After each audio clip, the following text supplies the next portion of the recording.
pessoal, sejam muito bem-vindos aí a mais um Podfísio, é o nosso episódio número 19, um episódio muito legal, e a gente vai falar sobre um tema aqui que é um dos temas aí, sem dúvidas, mais discutidos na área de fisioterapia. Eu acho que é uma dos principais alicerces, né, do que a gente justifica de o porquê a fisioterapia ficou tão importante, né, e ficou tão procurada, né, pelas pessoas em geral. Existem mitos e verdades para serem discutidos nesse momento também. Então a gente chamou aqui hoje para conversar com a gente duas pessoas super especiais que têm um profundo conhecimento aí sobre postura e trabalho mesmo de reabilitação postural. Então a gente vai poder fazer esse bate-papo e vai poder criar algumas ideias, criar algumas perguntas e principalmente criar dúvidas na cabeça de vocês aí, para que vocês possam tentar pensar um pouquinho ou cada vez mais sobre o assunto. Então, estão aqui com a gente hoje a Monique e o Marlos, e antes de dar a palavra para vocês, eu já vou dizer assim, queria agradecer muito a presença, dizer que é muito bom ter vocês aqui com a gente para poder dividir um pouco dessa experiência de vocês, dividir um pouco do que vocês têm aí de conhecimento do trabalho de vocês sobre isso. E para a gente organizar as nossas ideias e apresentações, a gente vai fazer o seguinte: eu vou deixar que vocês se apresentem, e aí vocês vão falar um pouquinho da história de vocês, principalmente da experiência que vocês têm, né? Principalmente relacionada a esse tema de postura. E em seguida, eu já queria que vocês, depois da apresentação, já pensassem em responder a seguinte pergunta. Na visão de vocês, postura ainda é um assunto super relevante discutido na fisioterapia, mas existem ainda mitos que precisam ser discutidos. Na opinião de vocês, o que é postura ideal? E aqui a gente começa sempre, Marcos, primeiro as damas, tá bom? Então, Monique, obrigado pela presença e obrigado por você estar aqui com a gente. Conta um pouquinho de você e me responde essa pergunta. Para você, o que é postura ideal? Olá, Bruno, professor Marlos. Quero agradecer primeiramente o convite feito. E eu sou Monique, sou formada há 5 anos pela Faculdade Social da Bahia. E dentro da formação da graduação, eu já fui me encantando pela terapia manual. Então, antes mesmo de finalizar a graduação, iniciei uma pós-graduação em terapia manual aplicada à posturologia e à ortopedia. Dentro disso, fui fazendo outros cursos de terapia manual, o RPG, que foi outra área que me encantou muito, e finalizei recentemente a formação em osteopatia. Já estou aí a caminho também do CO e da medicina germânica. Então, tudo isso contribuiu, né, para que hoje eu pudesse estar aqui. E sobre postura, existe sim, né, muitos mitos sobre postura. Hoje, eu classifico a postura com um modelo biopsicossocial. Aquele padrão de postura ideal, biomecânica, alinhamento crânio-sacral perfeito, isso foi, aos poucos, dissolvendo e acrescentando mais um modelo biopsicossocial, que é olhar o indivíduo como um todo. A postura dele diz muito sobre as experiências. Então, é avaliar não só a parte biomecânica, mas olhar para isso cognitivo, emocional, racional, o ambiente que esse indivíduo está inserido. Então, hoje eu classifico a postura dessa forma. Não existe a postura ideal. Existe aquela postura em que o indivíduo consiga executar suas atividades do dia a dia com o menor gasto energético e de forma que o seu corpo funcione dentro de um equilíbrio melhor. Muito bom. Você sabe que, Monique, eu nunca tinha ouvido falar na postura como o biopsicossocial, e realmente é um encaixe aí que eu acho que faz muito sentido, né? E é muito coerente. Muito bom. Marlos, muito obrigado aí pela presença, pela participação. É muito bom tê-lo aqui com a gente pela primeira vez. É uma pessoa que eu já queria também há muito tempo bater um papo aqui também, né? Porque a gente já se conhece e bate papo por outros canais. Fala um pouquinho da tua história, fala um pouquinho de você, e no final eu já respondo a pergunta. Para você, o que é postura ideal? Perfeito. Para mim é uma honra estar aqui também, né? Boa noite a vocês, boa noite a todos, e estou muito feliz de estar aqui, né? Bruno sabe aí que eu sempre deixo isso muito claro, que tudo que tiver Brafim eu faço questão de estar participando e tenho muito orgulho de estar participando também.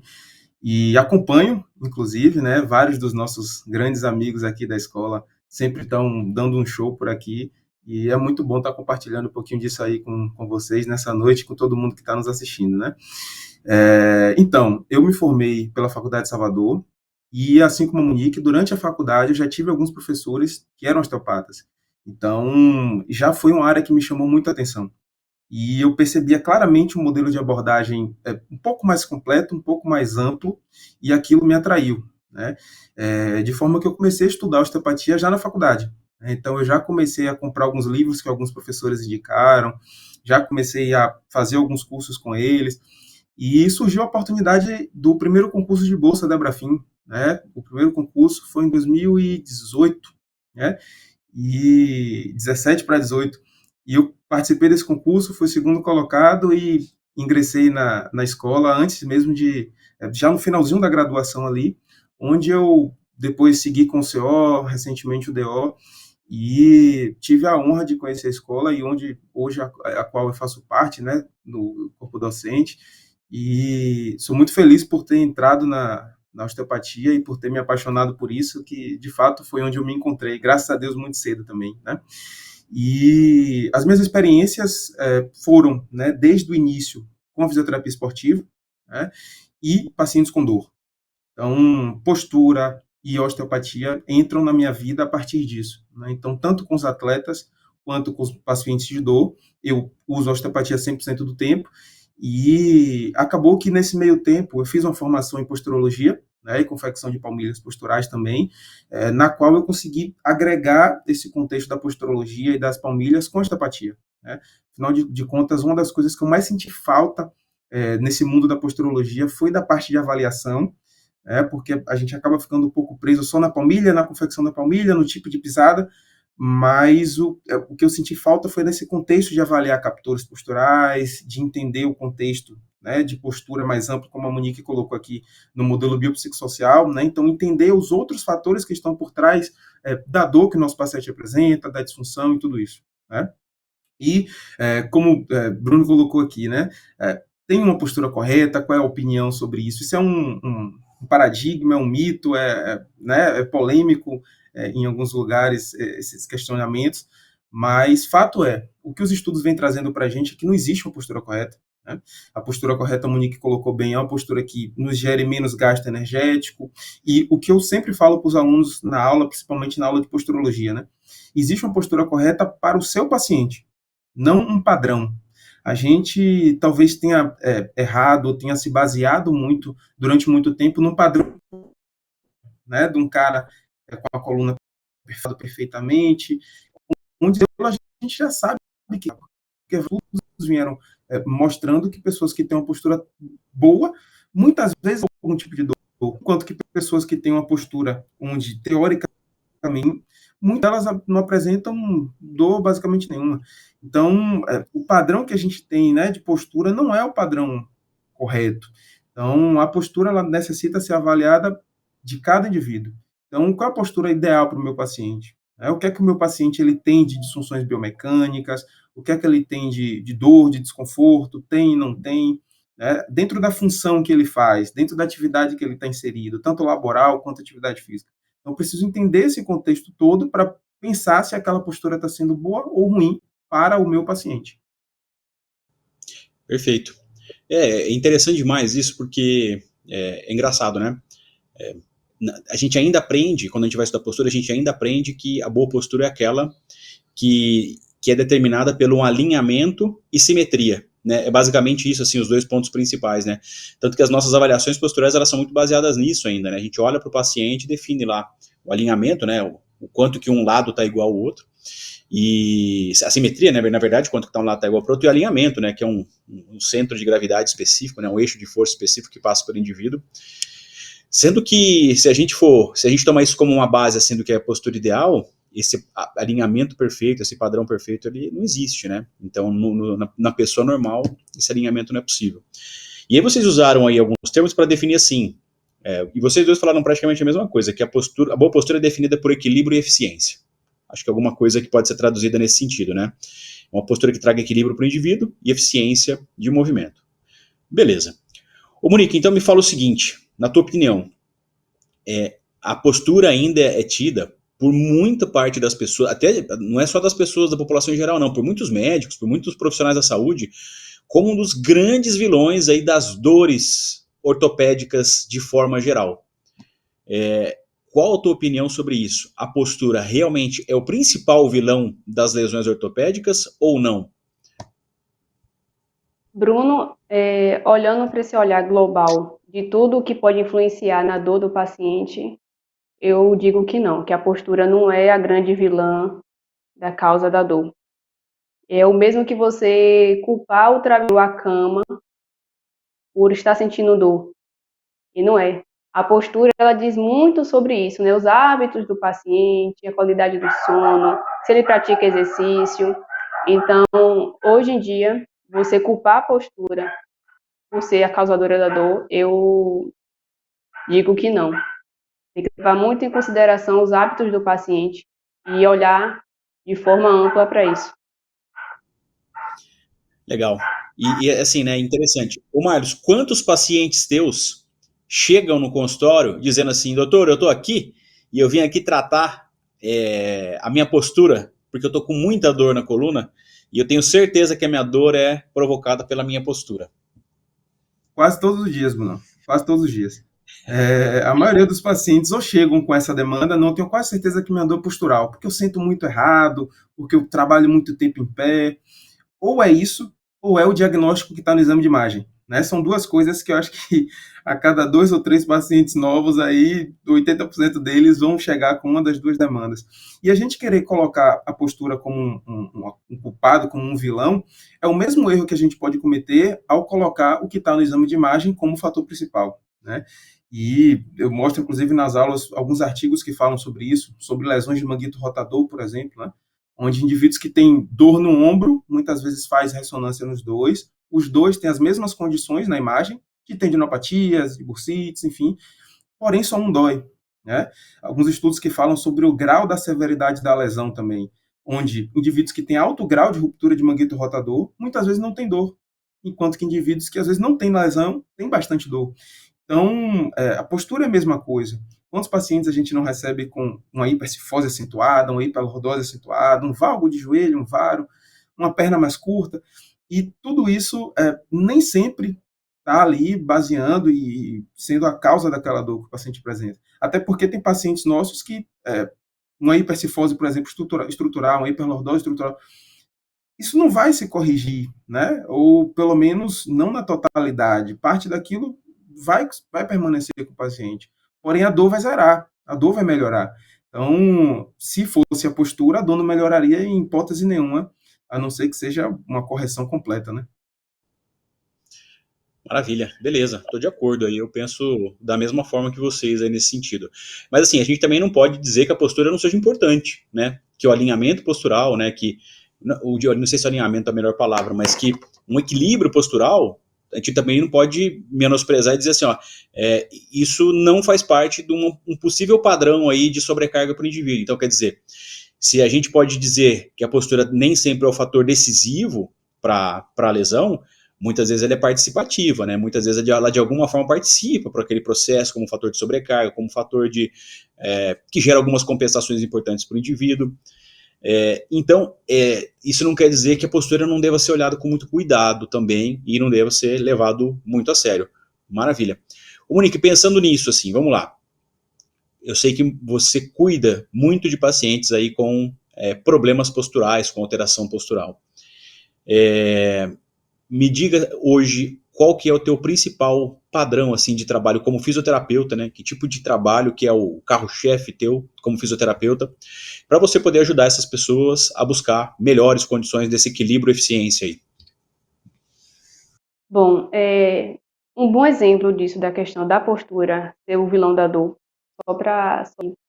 Tem a escoliose escoliose, ela é silenciosa. Um paciente com a deformidade tridimensional em uma coluna, que por vezes não sente dor, ele vai sentir dor quando a escoliose já está avançada. Ele já é um exemplo de que a má postura vai ser a vilã da dor. O chefe hoje mesmo de tratamento para pacientes com alterações posturais tem sido a reeducação postural global, o RPG, somado com exercícios específicos para os pacientes com escoliose, e tem adicionado também a osteopatia, que tem somado muito.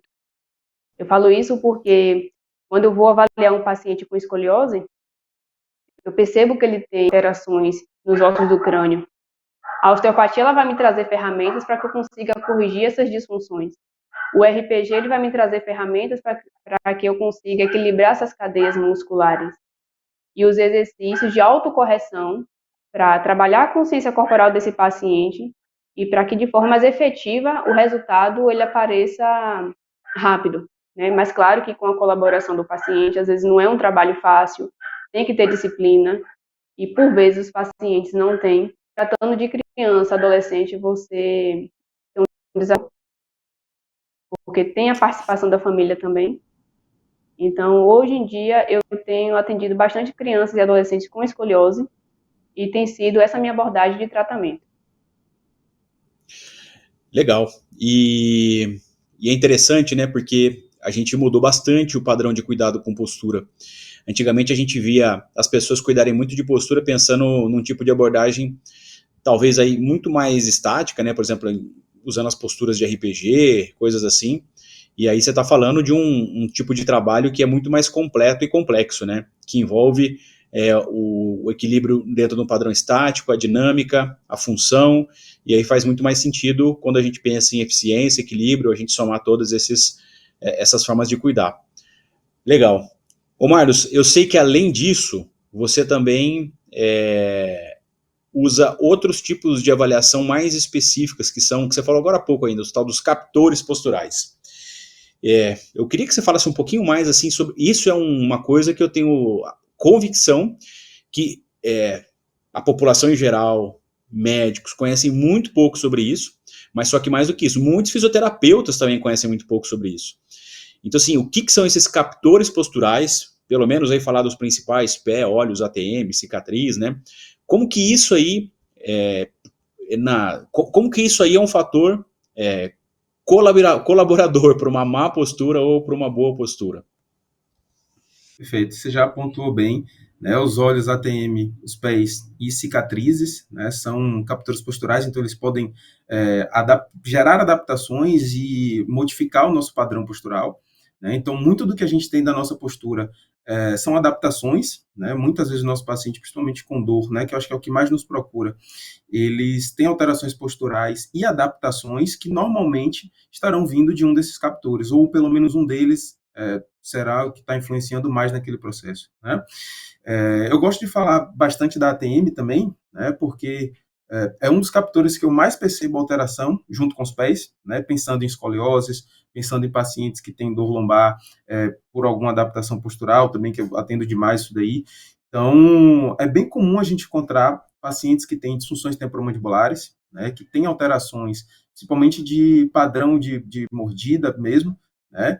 E de oclusão, e a gente sabe que tudo isso tem uma relação direta com todo o nosso sistema tônico-postural, né? Então, se a gente for observar a inervação dos músculos da ATM, por exemplo, no nervo trigêmeo, então o nervo trigêmeo vai ter um núcleo a nível do mesencéfalo, né? E lá no mesmo lugar do núcleo mesencefálico trigeminal, a gente tem o GPC, que é o gerador de padrão central, e controla tratos extremamente importantes, são os tratos vestíbulo espinhal, retículo espinhal, são tratos que controlam a musculatura tônica da coluna vertebral, que controlam ajustes proprioceptivos, né? Então, a gente enxerga como disfunções temporomandibulares podem gerar, inclusive, disfunções de outros captores, como os pés. E aí, muitas vezes, a gente pode ficar preso apenas querendo avaliar o pé, ou achando uma pisada supinada ou pronada, e querer corrigir isso, achando que só isso vai resolver o problema, né? Então, eu sempre falo, poxa, mexeu nos pés, testou algumas peças podais, não corrigiu 100%, ou acha que ainda tem outra coisa que pode melhorar, dá uma olhada nos outros captores, dá uma olhada na TM, dá uma olhada nos olhos, né? Então, a gente tem alguns testes oculares, inclusive são bem parecidos com o da fisioterapia vestibular, né, onde a gente vai ver tanto a parte sensorial do olho, né, a captação de luz, de imagem, a questão toda relacionada a isso, quanto a parte motora do olho. Né? Então, a mobilidade do globo ocular, dos músculos extraoculares também influenciam. Afinal de contas, Monique também colocou aqui das alterações cranianas relacionadas à escoliose, que ela percebe muito na prática. Né? E é isso, nós já sabemos que disfunções de esfenoide, de SEB, tudo isso gera alteração a nível também dos outros ossos cranianos e, consequentemente, de dura mata e adaptações posturais também vindo de lá, né? Então, qualquer alteração que aconteça no globo ocular, a gente vai ter adaptações a nível de SEB, a nível de cervical alta e, consequentemente, adaptações posturais mais a nível do pescoço, tudo isso, né? Então, além das adaptações dos pés, que podem gerar diretamente biomecanicamente sobrecarga de joelho, quadril e outras adaptações ascendentes, né? A gente tem as adaptações da TM, como a gente comentou, as adaptações oculares e as cicatrizes, né? Então, é, toda cicatriz gera algum tipo de aderência, que faz parte do processo cicatricial, né? Porém, a gente sabe das adaptações das fibras de colágeno, a gente sabe que o colágeno ao qual preenche uma cicatriz é um colágeno com menos elasticidade, um pouquinho mais de rigidez. E aí, se a gente entra nesse mundo da face, a gente entra nos conceitos de biotessegridade, de mecanotransdução, toda essa capacidade da face a gerar tensões à distância.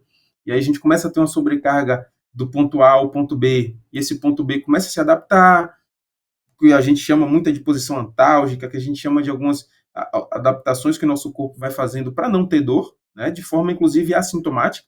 Então, ao longo do tempo, essas adaptações elas podem começar a gerar sintomas, né? Então, quando a gente avalia o paciente, a gente acha uma postura alterada, ok. Essa postura, como o Bruno comentou, ela é importante de alguma forma.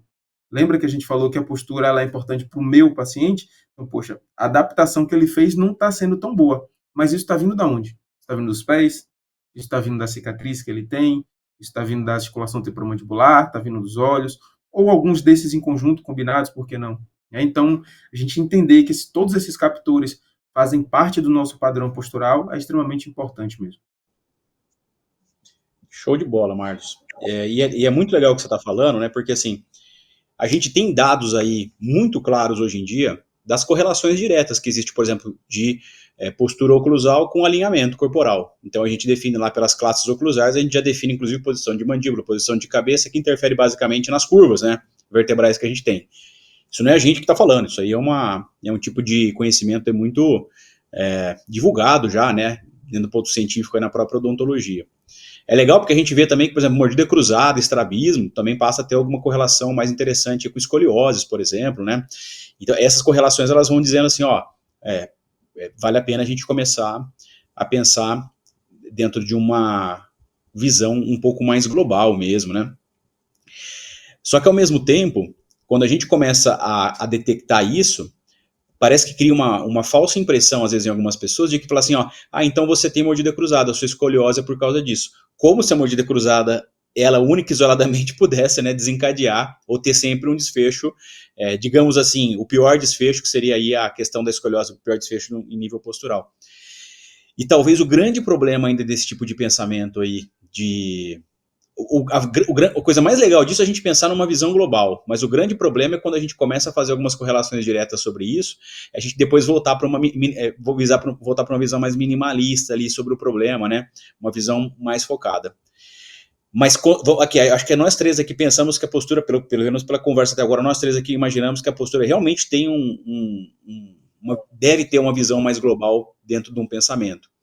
Pensando em visão global, Nick, eu queria que você falasse um pouquinho sobre o papel de outros profissionais no tratamento postural. Qual que é a tua opinião sobre a importância dos outros profissionais e como que você convive com colegas de outras áreas que trabalham com postura? Como que é isso? Como que é o dia a dia? Como que é a relação? Como que é o conhecimento deles sobre isso? Fala um pouquinho sobre esse tipo de experiência. Bruno, eu já tentei algumas parcerias, principalmente com dentistas, mas nunca foram bem sucedidas, pensando em pacientes com disfunção temporomandibulares. E claro, né, pacientes com alteração postural, a gente entrando no assunto da escoliose, podem apresentar também disfunção de ATM. Só que essa parceria, essa visão multidisciplinar, multiprofissional, para algumas pessoas ainda acaba sendo um desafio. Eu penso que na área, né, da odonto mesmo, poderia somar sim com essa questão da boa avaliação oclusal, da disfunção temporomandibular, apesar de que o dentista ele tem um olhar um pouco mais segmentado, mais estruturado. O fisioterapeuta tem um olhar mais global, pensando em quem trabalha com postura. E o educador físico também seria uma outra pessoa em que a gente pode pensar para ajudar nisso.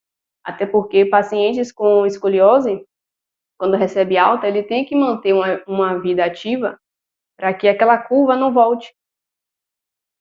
Então, essa parceria com o educador físico é importante, com o dentista é importante, pensando nesses pacientes com disfunção da ATM, pacientes com escoliose podem apresentar, a grande maioria apresenta, mas no momento eu nunca tive uma parceria assim que realmente se concretizasse, sabe, até hoje, mas ainda tenho esse desejo, né? Porque faz muita diferença no momento do paciente. Legal.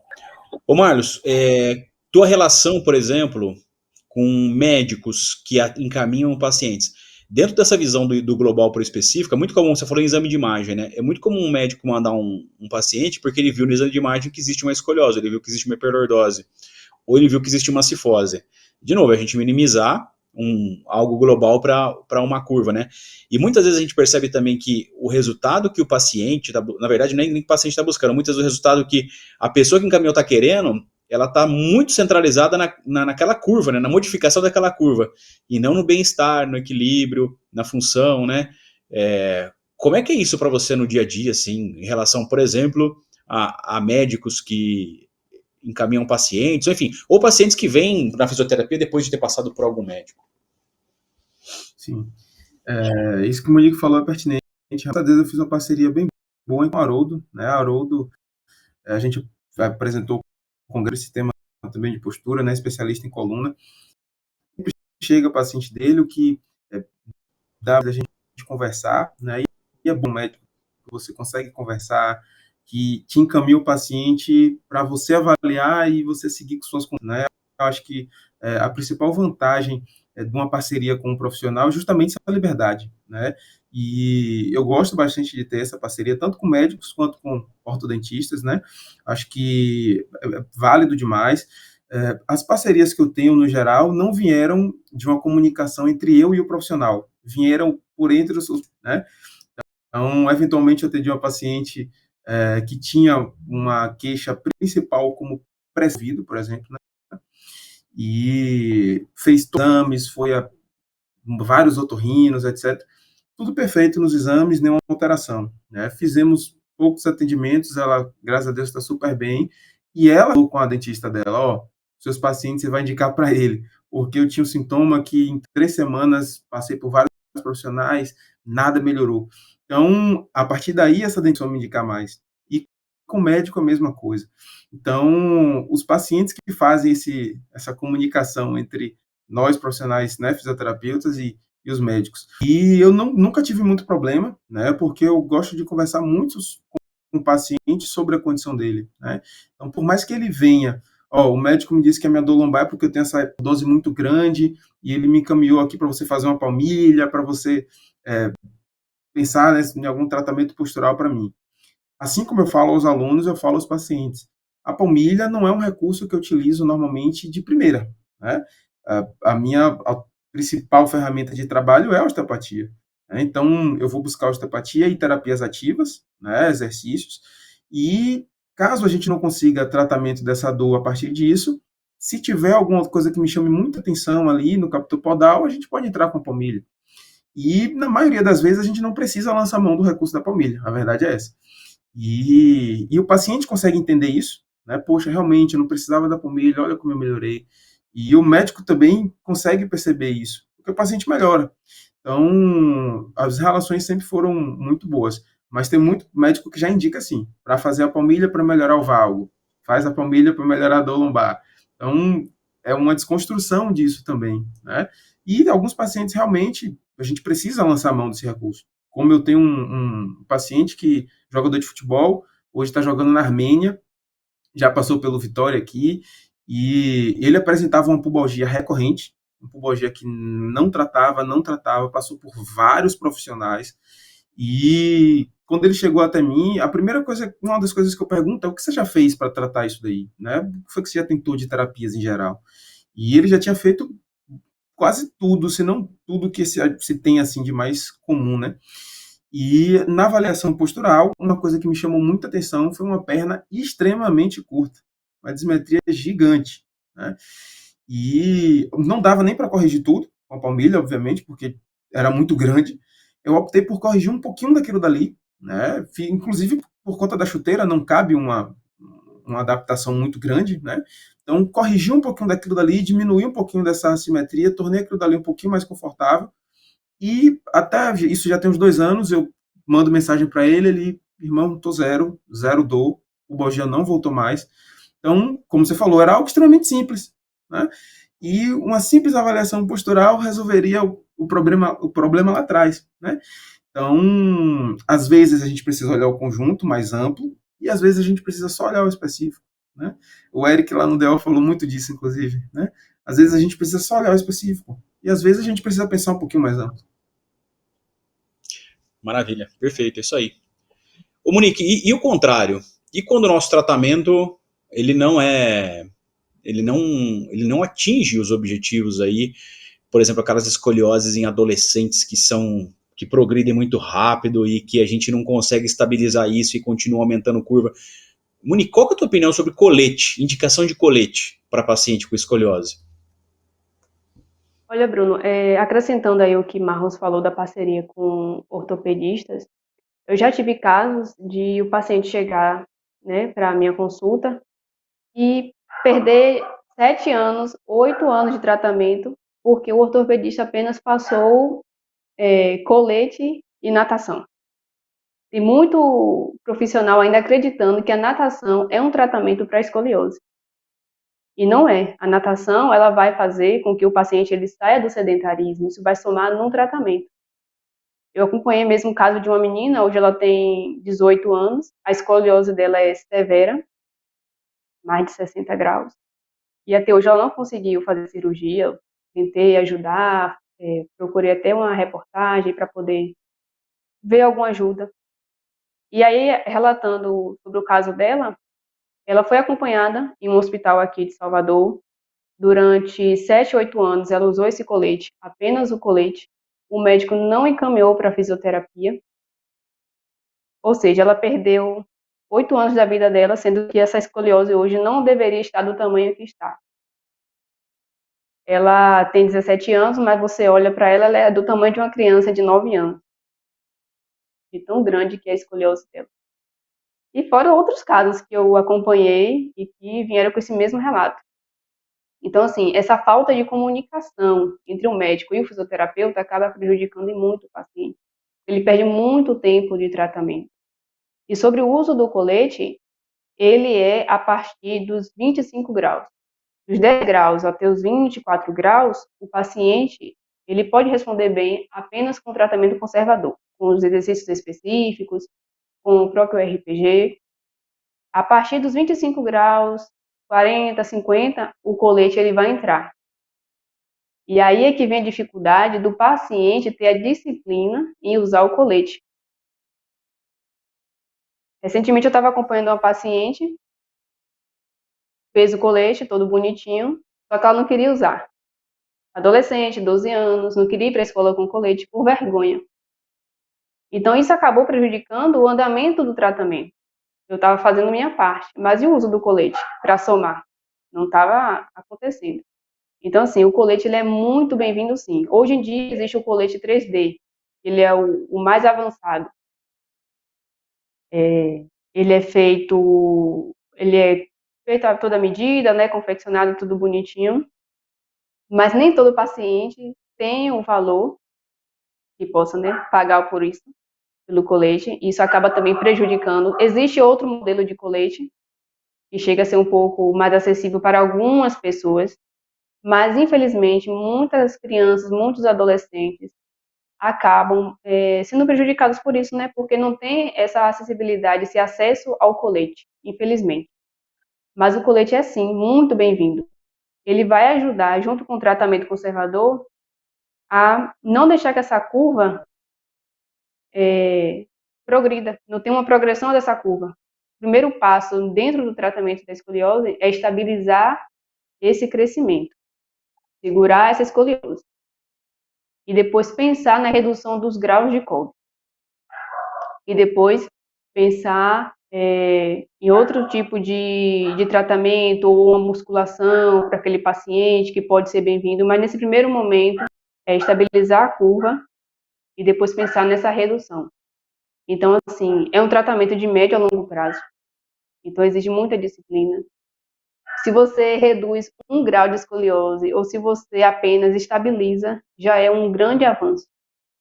Porque, de fato, é uma complexidade de alto grau e se a pessoa não tiver dedicação, não tiver uma boa orientação, ele pode, sim, acabar precisando fazer a cirurgia. Muito legal. Você falou do colete 3D, né? E é algo realmente, como é bom ver tecnologia chegando, e é muito legal porque ela chega pautada num conceito que a gente está discutindo desde o início aqui dessa conversa, que é a diferença de um colete 3D para um colete Milwaukee, daqueles modelos mais antigos tradicionais, né?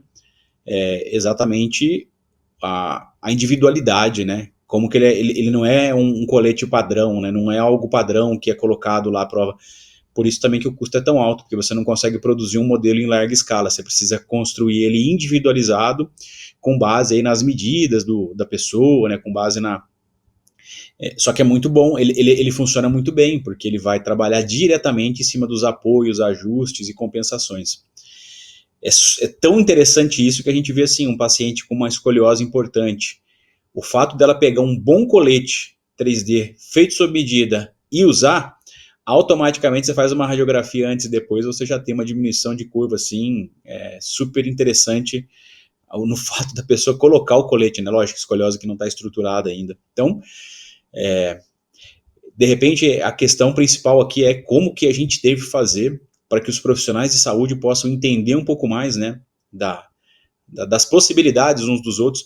Eu estou dizendo isso assim porque tem muito fisioterapeuta também que não sabe que isso existe, né? Que ainda não conhece a possibilidade desse tipo de indicação, né? Tem dentista que realmente não conhece, ainda não sabe da importância, né, de como que esse padrão, esse trabalho pode ajudar, por exemplo, num paciente com DTM, que a postura ela não é determinada só pela oclusão, né, mas existem outros fatores. Então, como que seria importante se todo mundo soubesse um pouquinho mais da área do outro, né? Sem precisar entrar muito em cima, mas conhecesse um pouquinho mais para poder talvez contribuir um pouco mais com isso. Eu vou até falar de algo que a gente não comentou, assim, que é lógico que é uma coisa mais difícil, mas, por exemplo, às vezes você pega um paciente que tem uma hipercifose, uma pessoa tímida, introvertida, uma pessoa com um tipo de personalidade super especial, específica e de repente um tratamento aí pautado em abertura, abertura, abertura, abertura, mas enquanto a personalidade não deixar que essa abertura aconteça, você pode passar o exercício que você quiser, você pode colocar o colete que você quiser, que a gente não vai conseguir ter um resultado importante sobre isso também. Então entra no que a Monique falou no começo, né, no BPS ali, né, no biopsicossocial. Eu preciso entender quem que é esse indivíduo, onde que ele está inserido, como é que ele reage às coisas do dia a dia. Então, são vários fatores importantes. A Monique deu o exemplo do médico da natação, né? Até hoje a gente vê a gente prescrevendo para natação. E o que falta para entender que existe muita coisa melhor do que isso? O que falta é querer conhecer, né? A informação está aí. O que falta é as pessoas poderem querer conhecer mesmo. Mas minha avó que disse, né? Eu acho que a avó ensinou muita coisa boa para a gente, mas tem coisa que a gente precisa, né? A gente precisa buscar novos ares, né? E você isso daí, Bruno, é muito relevante realmente, né? A gente vem com algumas crenças que às vezes não nos deixam realmente pensar em outras possibilidades. Mas você falando isso me remete muito à questão da hierarquia dos tecidos, né? Se a gente for pensar em quem controla quem, nessa parte hierárquica, realmente a gente tem o sistema emocional lá em cima, junto com o sistema nervoso central, influenciando outros aspectos e outros sistemas, como é o caso do músculo esquelético, né? E alguns livros realmente vêm trazendo essa correlação, tanto emocional quanto comportamental e adaptação postural, né? De fato, muita gente ainda questiona isso, mas é um fato já, e já tem algumas pesquisas saindo com relação a isso, mostrando sim que o comportamento da pessoa, o padrão que aquela pessoa tem de uma forma geral, tem completa associação com a postura e como aquela pessoa se coloca de uma forma geral, né? Então, é olhar ainda mais amplo, né? É perfeito, esse modelo biopsicossocial. E, infelizmente, nem todo mundo também enxerga isso, né? Como eu já atendi também paciente com disfunções temporomandibulares e o ortodentista disse que não, o uso do aparelho não tinha nenhuma relação com isso, né? Que o aparelho estava justamente para corrigir, né? Mas existe a questão estética e a questão funcional, né? Então, são duas coisas que a gente precisa sempre pesar na balança, né? Então, a estética é importante, mas a funcionalidade ela deveria ser soberana, né? Onde às vezes a gente corrige algumas coisas estéticas e abre mão da funcionalidade, né? Enfim, geram outras disfunções que às vezes geram repercussões e às vezes alguns profissionais ignoram, né? Como não existe relação entre isso. A gente sabe que sim, tudo é importante ser avaliado, né? Olha, às vezes a gente entra numa confusão aqui, né? Que, por exemplo, a gente está falando que tem vários profissionais que têm uma participação importante em vários fatores que influenciam na postura. Do mesmo jeito que o orto às vezes não encaminha para o fisioterapeuta, às vezes o fisioterapeuta também não encaminha para o orto, né? Então, assim, é difícil isso, porque não é só uma via, né? A gente tem a nossa parcela de culpa aí como profissão também e tal, né? Mas eu fico pensando no paciente, que o coitado ali, ele está completamente perdido. Ele não entende muita coisa sobre isso. O máximo que ele vai ter para consulta é o Dr. Google, que vai estar lá à disposição dele, que nesse caso pode ser, em vez de ser um amigo, deve ser um grande inimigo, um grande vilão, porque ele vai encontrar informações assim das piores informações, das mais sem conexão, sem sentido e das mais várias formas de falar sobre o problema. Então eu fico pensando no paciente completamente perdido, assim, ele fala assim, putz, eu acho que minha postura não tá legal, eu precisava de uma ajuda, eu precisava de alguém para me ajudar com isso, eu precisava de alguém para me avaliar e para ver. E aí, quem que esse paciente procura quando ele tiver um problema postural? Ele procura o psicólogo, ele procura o fisioterapeuta, ele procura o médico, ele procura o ortodontista. E aí, como é que a gente fala para o paciente isso?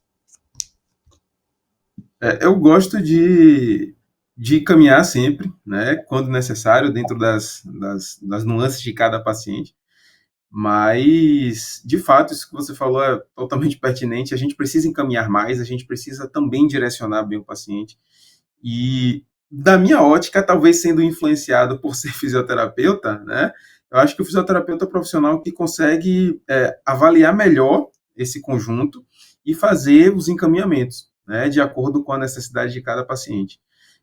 Talvez por a gente trabalhar com a parte musculoesquelética, né? Então, acho que teoricamente a gente deveria saber fazer essa leitura e entender, poxa, esse paciente precisa de um dentista. Esse paciente daqui, eu acho que eu não trabalho com palmilha, por exemplo, mas talvez seja uma opção, porque os pés eu percebo aqui que está influenciando muito. Então, eu acredito que o fisioterapeuta seja o profissional aí de primeiro contato e o profissional que deveria nortear e talvez conduzir, ser o meio campo ali, né? Desse time aí e encaminhar o paciente para onde ele julga necessário. O que você acha, Monique? Infelizmente, a maioria das pessoas ainda tem aquela cultura de procurar primeiro o médico. E principalmente se estiver apresentando sintoma. Dificilmente um paciente vem para você para trabalho de prevenção. Mas quando chega até o fisioterapeuta, que você avalia e percebe que você vai precisar de ajuda, né, de outros profissionais, ou até mesmo fisioterapeutas com outras especialidades, como é o caso, né, de quem trabalha com palmilha, é importante. Eu mesmo, quando eu estou atendendo um paciente, seja com escoliose ou alguma outra alteração postural, quando chega a determinado ponto, eu digo, pronto, isso aqui chegou no meu limite, eu posso ajudar até aqui, agora eu vou te encaminhar. ou para um fisioterapeuta que trabalha com família, ou um fisioterapeuta que trabalha com pilates, sabe? Então, eu acho que essa parceria dentro da fisioterapia já é mais fácil para você conseguir manejar. Mas dentro das outras áreas, principalmente assim, falando da minha realidade, eu ainda acho um pouco desafiador. Dentro dessa É questão interessante, né? postural, eu recebo mais pacientes de outros fisioterapeutas do que de outros profissionais de saúde em geral. Eu recebo muito dos outros colegas.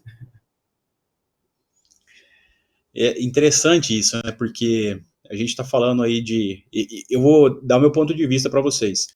Eu também acho que o fisioterapeuta, nesse caso especificamente, tá? Deveria ser o carro-chefe. E por um fator aí que eu considero assim, o fisioterapeuta tem uma visão um pouco mais global sobre o assunto. Dentro da nosso campo de estudo, a gente tem uma visão um pouco mais global que os outros. Então, eu acho que a gente, teoricamente, teria que ser a profissão que consiga identificar isso melhor e distribuir melhor para as suas necessidades. O esqueleto principal de um tratamento, de uma alteração postural, ele é fisioterapêutico, sim, e o resto complementar, assim, digamos, mais ou menos isso, sabe? O dia a dia mesmo, né? Quem vai fazer o trabalho do dia a dia aí mesmo é o fisioterapeuta, e os outros vão ajudar de alguma forma. Então, para mim também, isso faz muito sentido, assim, que ocorresse dessa forma. Mas quer dizer, para a gente parece muito claro isso, parece meio que óbvio até, né? E não parece óbvio para as pessoas em geral, não parece óbvio para a população em geral, não parece óbvio para os outros profissionais. Então, talvez a gente tenha uma meia-culpa nisso também, de a gente provavelmente não está se comunicando da melhor forma com as pessoas, com os pacientes, com a mídia, não sei. Talvez tenham fatores aí que a gente poderia melhorar para que essas pessoas pudessem conhecer um pouco mais disso. E acho que esse tipo de bate-bola aí que a gente está fazendo é um pouco de uma forma de contribuir com isso, né? Que as pessoas que ouçam isso, fisioterapeutas levem essa informação, que profissionais de outras áreas possam estudar e tentar conhecer um pouco mais do assunto. Então, tudo isso acho que é muito importante. Você sabe outra coisa que eu fico muito pensando assim? Eu estou pensando do lado do paciente, né? Eu me imagino como paciente perdido, sem ter nenhum tipo de formação específica, né? Entendendo que postura é algo que contribui para eficiência, equilíbrio, etc. O que uma pessoa normal precisa fazer para... O que ela deveria fazer para que ela não desenvolva uma má postura, entre aspas, ou para que ela tenha uma postura mais eficiente? Na opinião de vocês. Começa aí, Marlos. Depois a Monique, eu queria que ela comentasse também. Ok. Na minha visão, eu acho que a gente precisa pensar na saúde diretamente analisando postura, trabalhando as disfunções e as restrições que a gente tem de uma forma geral, né? Então, a gente sempre fala que é válido buscar o atendimento fisioterapêutico, osteopático, pensando também na prevenção. E quando a gente fala de prevenção, a gente não está falando só de lesão. A gente está falando de prevenção a nível de saúde sistêmica, né? Então, incluindo postural. Então, como a gente comentou que muitas vezes a nossa postura ela vem a partir de adaptações, quando a gente faz um trabalho com osteopatia, por exemplo, a gente consegue trabalhar essas adaptações que muitas vezes são assintomáticas. Então, é uma queda que a gente tomou sentado lá atrás e tem restrições sacroiliacas, é uma alteração de ossos cranianos que vem do parto, que vem de uma alteração do capto ocular, é uma alteração de articulação temporomandibular. Então, tudo isso a gente consegue já trabalhar no atendimento de osteopatia. Então, trabalhar essas restrições, deixar o corpo livre, sem fixações, sem bloqueios, sem compensações e adaptações, é um ponto importante. E outro ponto extremamente importante, que não é só eu, só a gente que está falando aqui, mas os estudos vêm mostrando isso, que são terapias ativas, né? E o exercício físico, de uma forma geral. Então, a Monique, por exemplo, indica muito para musculação, né? É uma excelente ferramenta. Então, fazer a terapia manual, a parte passiva, digamos assim, pensando nas restrições, e fazer um trabalho ativo, pensando em exercícios, principalmente exercícios de fortalecimento, né, de atividade muscular em geral, eu acho que é o combinado que vai dar mais certo, pensando em ter uma postura mais interessante, pensando nesse trabalho, inclusive, também, né? Penso da mesma forma, a importância do paciente se manter ativo, né? Sair do sedentarismo e dar mais importância a prevenção. São poucos os pacientes que você pensando só na prevenção. Estou sentindo que meu corpo não está funcionando legal, quero fazer logo um trabalho para que a dor não apareça. Se todos os pacientes fossem assim, seria muito bom. Então, tem que reforçar dentro dos pacientes, mesmo dos atendimentos, essa importância da prevenção. Essa informação se propague mais dentro na sociedade, né? Porque isso que está faltando. Infelizmente, aquela cultura ainda de procurar somente quando está com a patologia já instalada. Então, acho que o caminho mesmo é conscientizar as pessoas, principalmente aqui nesse bate-papo, levar essa informação, né? E ano passado mesmo, eu fiz um trabalho em uma escola de avaliação postural, pensando justamente nisso, em intervir antes que aquela escoliose, aquela alteração, fique de forma severa. Então, levar informações para as escolas, no meu caso mesmo, foi o que eu fiz ano passado, surgiu de grande efeito, porque foi um trabalho que eu fiz avaliando um grupo de estudantes, de crianças de 8, 11 anos, identifiquei várias alterações posturais, entrei em contato, né, com cada pai, com cada mãe, expliquei a importância disso e das possíveis intervenções, dos possíveis tratamentos que poderiam ser feitos, pensando justamente nisso. Você começar a olhar para essa questão da prevenção já também nessa fase da criança e do adolescente, porque ele vai se tornar um adulto lá na frente com uma alteração postural, com uma patologia que pode afetar diretamente a qualidade de vida dele. E é aí que ele vem procurar, certo? E a partir disso, conscientizar ele da importância, né, de se movimentar, de se manter ativo, como o Marlos pontuou aí. É dessa forma que eu penso. Ô Monique, beleza, vamos nos manter ativos. Mas o paciente ele vai entrar lá na clínica e vai falar assim para você, Monique, eu vim aqui e eu já sei que a minha má postura é por causa do celular, do computador e do meu colchão. O que você vai falar para o paciente? Isso acontece muito, mas aí você tem que estar observando as crenças por trás disso, né? Porque às vezes o paciente ele está tão acreditando, né, que é isso que está causando a dor dele. Então ele já vai chegar para você com essa crença fortalecida dentro dele. Não, eu sei que minha dor está causada por isso, pelo uso excessivo do celular, pelo colchão, mas cabe você explicar e tirar essa crença, né? Porque a crença limitante do paciente afeta muito no resultado do tratamento. Então, isso no início é você culpar o travesseiro, o colchão, o celular pela dor, mas sem querer olhar para as outras questões, né? Do hábito alimentar, se você pratica exercício ou não, como é que está seu nível de como é que está sua relação no trabalho, dentro de casa.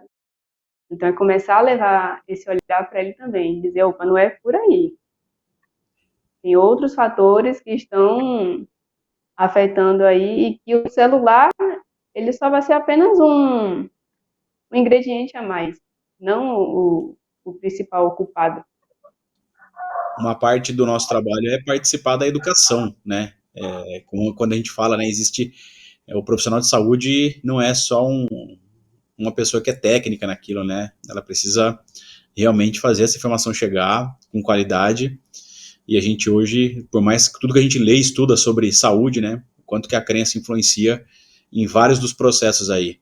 Influencia positivamente e negativamente, tá? Então, quando a gente vê crenças aí, algumas crenças muito positivas, então, por exemplo, existem estudos muito legais que mostram, por exemplo, o poder da oração na recuperação do indivíduo. É impressionante como isso faz diferença, isso é bom, né? Ao mesmo tempo, né, a crença catastrófica, ela realmente ela vai jogar o cara lá para baixo, né? Então ela vai entrar como uma barreira, né, como um fator limitante para o indivíduo. Ô Marlos, então, o celular, ele é vilão ou ele é amigo das pessoas? Então, o celular ele é um item que está inserido hoje na vida de quase todo mundo, né? E alguns usam de uma forma teoricamente mais anatômica, outros usam da forma teoricamente menos anatômica, né? Fato é, o que os estudos vêm trazendo hoje é que não se tem uma correlação direta, né, entre o uso do aparelho celular e dor cervical, por exemplo, né? Então, um dado científico é esse. Mas eu sempre comento isso nas aulas, inclusive. Não vamos tomar os caminhos extremos, né? Vamos tomar sempre o caminho do meio, o equilíbrio em cima disso, né? Porque se a gente radicaliza e também fala, a postura nunca tem relação com a dor, o que a gente faz também nunca apresenta relação, a gente está descredibilizando também a questão biomecânica, né? E sim, se eu tenho uma sobrecarga mecânica, eu posso ter algum tipo de desconforto por conta dessa sobrecarga mecânica, né? Mas não é uma regra. Eu acho que a grande questão, e o que é tão polêmico de falar do celular, de falar da mochila, né? Como se fala bastante aí, uso da mochila em adolescentes, dor de coluna. O que os estudos vêm mostrando é que não existe uma associação direta, né? Mas fato é, a gente precisa levar em consideração. Poxa, meu paciente chega para mim com alteração postural, e ele refere, poxa, toda vez que eu estou no celular de cabeça baixa, eu sinto bastante dor cervical ou dor torácica. Então, um fato é que aquele movimento e aquele padrão que ela está fazendo ali está gerando o gatilho de dor. Então, aquilo para ela, de alguma forma, está sendo relevante, né? Então, é sempre buscar o caminho do meio. Talvez não os extremos, nunca causa dor, sempre causa dor. Então, é avaliar cada caso, entendendo que não é só o celular, não é só o colchão, não é só o travesseiro, é o conjunto todo que está por trás disso e avaliar caso a caso. Então, se eu falar assim, ó, para o paciente, se ele me perguntar, né, o celular é o grande vilão, se eu falar assim, ó, se você tiver com o celular na mão, deitado no sofá, assistindo algum filme, com um pote de sorvete durante 10 horas no dia, não é bom. É mais ou menos isso. Nesse caso, o celular, ele vira uma... Mas é isso. É um conjunto onde, se você fizer praticamente tudo errado, a chance de você evoluir para isso é muito grande, né? Perfeito. É a soma dos fatores, né? Aquela alteração biomecânica vai somando até dado momento que a dor vai surgir. E que não é difícil a gente achar esse padrão que o Bruno comentou aí, né? Não é muito difícil, na verdade, né? Inclusive, hoje, com as pessoas com a vida extremamente corrida, por mais que a prática de atividade física esteja tão disseminada, aqui em Salvador, por exemplo, que tem um litoral gigante, onde a gente consegue ver as pessoas na orla correndo, ainda assim, esse dado não representa 10% da população, né? Acho que se a gente colocar a quantidade de pessoas que existem aqui, a quantidade de pessoas que fazem atividade física, inclusive de forma, não é só fazer atividade física 2 vezes na semana, né? A Organização Mundial de Saúde considera a atividade física um tempo maior do que só 2 vezes na semana, né? Então, é um conjunto onde grande parte das pessoas hoje vivem nesse contexto biopsicossocial completamente conturbado, né? De sono ruim, de inflamação sistêmica subclínica, é algo que Sérgio comentou muito aí também, e é o que tem se falado aí pelo mundo, né? Sedentarismo, estresse, então todo esse conjunto não é muito difícil da gente achar nos nossos pacientes do dia a dia. Eu costumo ver muito assim, né? O celular é uma coisa tão presente no dia a dia que ele vai estar presente sempre do teu lado. Nos melhores momentos e nas vidas mais simbólicas, assim, de uma boa saúde, e nas piores também, né? Então, no mesmo tempo que a gente está falando que o cara com o pote de sorvete, o celular na mão, o celular vai estar lá, o cara que completou a maratona, ele tá com o smartwatch dele e provavelmente na hora que ele chegar ele vai fazer uma selfie, enfim, o celular está presente ali, e agora a gente só precisa parar de olhar só para o celular e isso aí, né? Olhar para o todo, olhar para o conjunto, para os fatores todos que estão envolvidos, para ver que realmente quem que é o vilão da história, se é o celular ou se é o indivíduo, né? Os hábitos do indivíduo.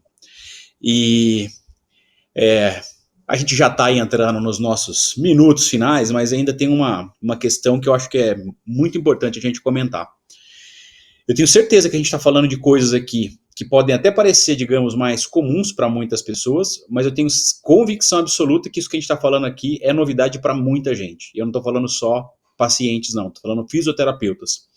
Eu tenho certeza que muitos fisioterapeutas ainda têm tipo de visão e concepção de que postura é algo ligado ao colchão, celular e computador também, ou pelo menos ficam muito focados nesse tipo de visão, orientação, debate. Então, assim, Monique, eu queria que você me falasse, dentro da tua experiência, visão, etc., né? Como é que foi o teu aprendizado sobre isso na graduação de fisioterapia? O quanto você achou que a tua graduação te preparou para ter uma visão mais, digamos, mais complexa? E o que você precisou fazer também para poder ter mais conhecimento sobre esse assunto, né? Qual foi o caminho da tua trajetória que te levou a um domínio melhor de tudo isso? Bruno, eu tive sorte de encontrar professores que me trouxeram esse olhar mais amplo, né? Eu tive professores osteopatas durante a graduação. E o meu TCC de formação foi sobre RPG e DTM, com a revisão sistemática, eu publiquei, inclusive. Então, eu tive essa sorte de encontrar professores que me desafiaram, sabe? Me deram incentivo também para olhar mais o paciente como um todo. Então, desde a graduação, eu já procurava esse olhar, não me formar de forma segmentar. Então, isso faz muita diferença. Isso contribuiu bastante. E só foi somando, tanto que ao longo da formação, no final da formação, eu fui fortalecendo isso ainda dentro de mim. E os caminhos foram me levando, né, justamente para isso, para buscar cursos que me trouxessem mais informações sobre a postura, como na biomecânica, o porquê o paciente está sentindo aquela dor, o porquê aquela dor não passa, se é apenas uma disfunção na articulação, no músculo e as outras partes, e o quesito emocional do paciente, o fator ambiente onde ele está inserido. Isso sempre acabava me gerando dúvidas, sabe? Então, desde cedo eu tinha essa pulguinha atrás da orelha de como eu posso ajudar o paciente. Eu vou sair da formação, da graduação, apenas sabendo sobre músculo e osso e o restante. Então, eu tive muita sorte de encontrar professores durante a graduação que me trouxeram esse olhar e que, claro, vai depender de cada pessoa. Foi a minha escolha seguir esse caminho, né? De continuar estudando mais sobre isso, de procurar cursos sobre isso, inclusive o RPG, curso de terapia manual, cursos de disfunção da TM, e que inclusive foi junto com a dentista, eu achei que foi isso. Então, foram caminhos que foram me levando para isso, sabe? Mas, claro, a gente sabe que tem profissionais, colegas de profissão que acabam com aquele olhar mais segmentado. Mas eu digo que vale muito a pena sair da caixinha e buscar olhar o corpo como um todo, sabe? Porque, de fato, o corpo humano é fantástico. E você parar apenas em uma área de atuação, sabe? Querer olhar o paciente só para aquilo ali, não vale a pena. O legal mesmo é você ampliar o seu olhar. Então, eu tive muita sorte de encontrar pessoas no meu caminho, né? Que me trouxeram essa oportunidade. Muito bom. É muito legal isso porque, por exemplo, né, isso não é uma, uma necessidade da fisioterapia, né? A gente começa a pensar, por exemplo, as primeiras cirurgias de reconstrução de ligamento de joelho. Isso foi um avanço absurdo, assim, para a época, porque essas pessoas que tinham uma lesão de ligamento e que ficavam com um joelho sem ligamento, por exemplo, iam ter uma estabilidade e uma limitação funcional ali pro resto da vida delas. Então, as primeiras cirurgias, elas ajudavam muito, né, a reparar esse dano. Agora, não dá pra gente imaginar que hoje em dia alguém vai fazer uma cirurgia de reconstrução de ligamento como se fazia naqueles tempos antigos, naqueles tempos atrás. Hoje a tecnologia mudou, né? Hoje as ferramentas mudaram. Hoje essas cirurgias elas são minimamente invasivas, né? O tempo de recuperação é muito maior, o tipo de sequela que a gente vai ter é muito menor. Então, assim, o profissional de saúde é uma necessidade mesmo, a pessoa se atualizar, essa pessoa entender quais são os novos pontos de vista, as novas abordagens, não só para atender o paciente, é para atender da melhor forma, da melhor qualidade, num tempo mais justo, com o máximo de eficiência, né? Então, a gente passa muito por isso, né? Ô, Marlos, dentro da tua experiência, da tua formação, o cara acabou de se formar e ele quer mudar o ponto de vista dele, ele quer ampliar os aspectos de vista dele.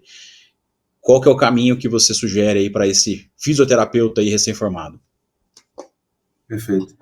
Eu sou suspeito em falar, né? Mas sem sombra de dúvidas, a osteopatia ela é transformadora, né? A osteopatia ela modifica não só a sua forma de pensar com relação a um tipo de tratamento para o seu paciente, não só com relação à postura, não só com relação à biomecânica, Mas eu digo que a osteopatia é a forma de você viver, é a forma de você enxergar as coisas, né?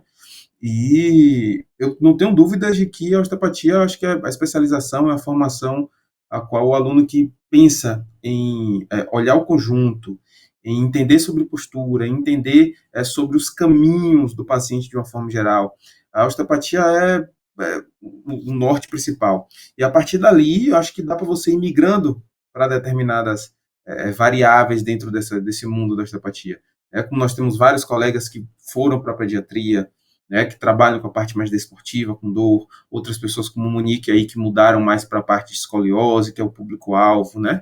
E, enfim, a osteopatia, ela é a porta principal, digamos assim, né, de um mundo que é extremamente amplo ainda, mas para o aluno que pensa em como conduzir o meu tratamento, como avaliar o meu paciente, né, por onde eu começo, quais são as possibilidades que eu tenho aqui de ter dor, né, que quando a gente sai da faculdade, a gente sai pensando em músculo, osso e articulação, né? Eu acho que não varia muito disso. Então, quando a gente começa a enxergar as possibilidades de disfunções viscerais causarem dor, causarem alterações posturais também, cicatrizes, quando a gente começa a pensar no ritmo crânio-sacral, quando a gente começa a fazer essas correlações, o mundo se abre, né?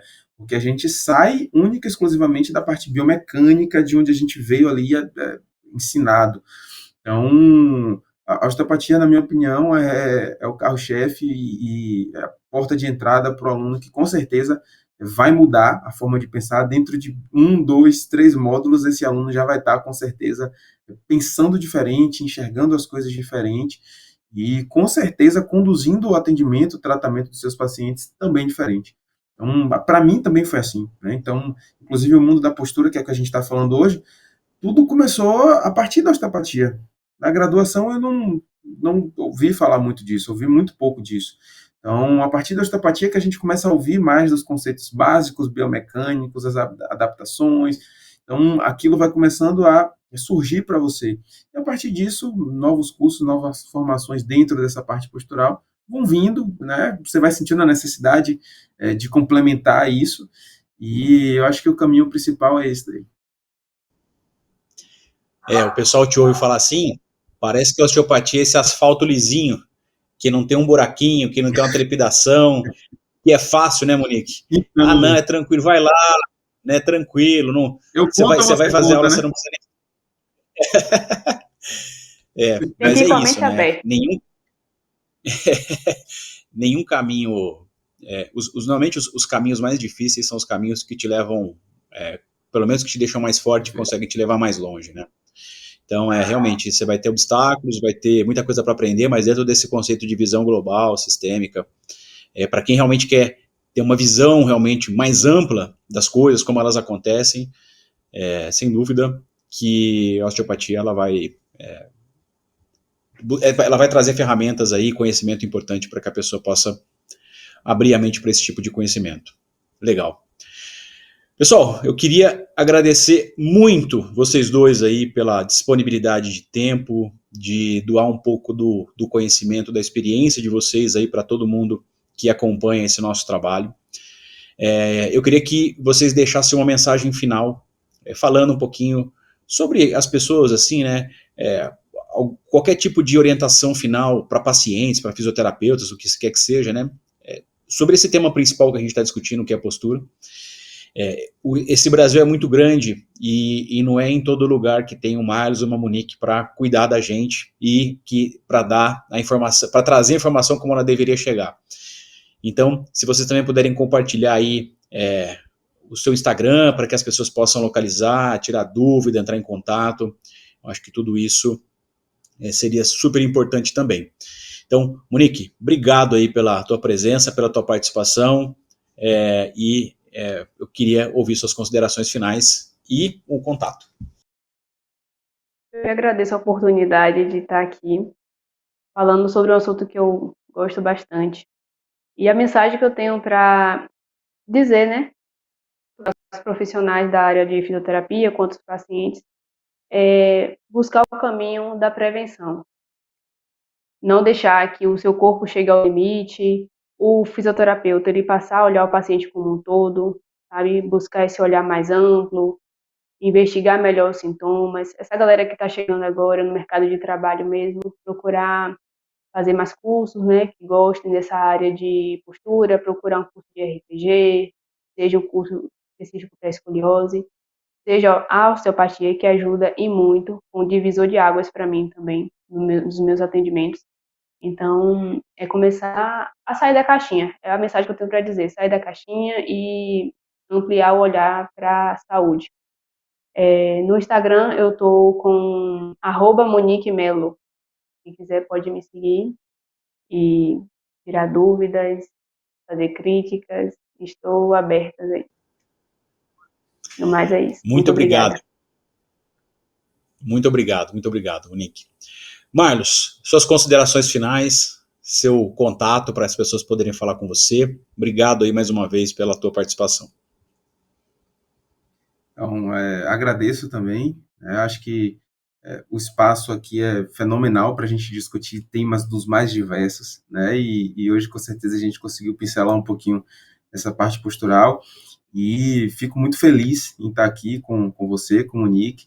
E para mim é uma honra gigante. Aos pacientes, né? Saibam que existe tratamento para a maioria das condições que vocês apresentam, né? Saibam que existem profissionais no Brasil todo. A gente tem, por exemplo, a Fisiocor, que está se espalhando no Brasil todo, né? E que consegue dar, sim, uma assistência, dar, sim, um direcionamento, dar um norte. Então, não se sintam perdidos, né?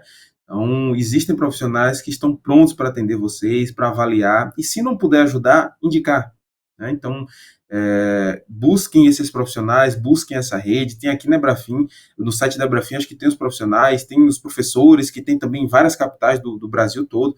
Então, é um caminho para talvez chegar até esses profissionais, certo? Aos colegas, né, fisioterapeutas, o meu principal conselho é estudem, né? Sentem um pouquinho, estudem.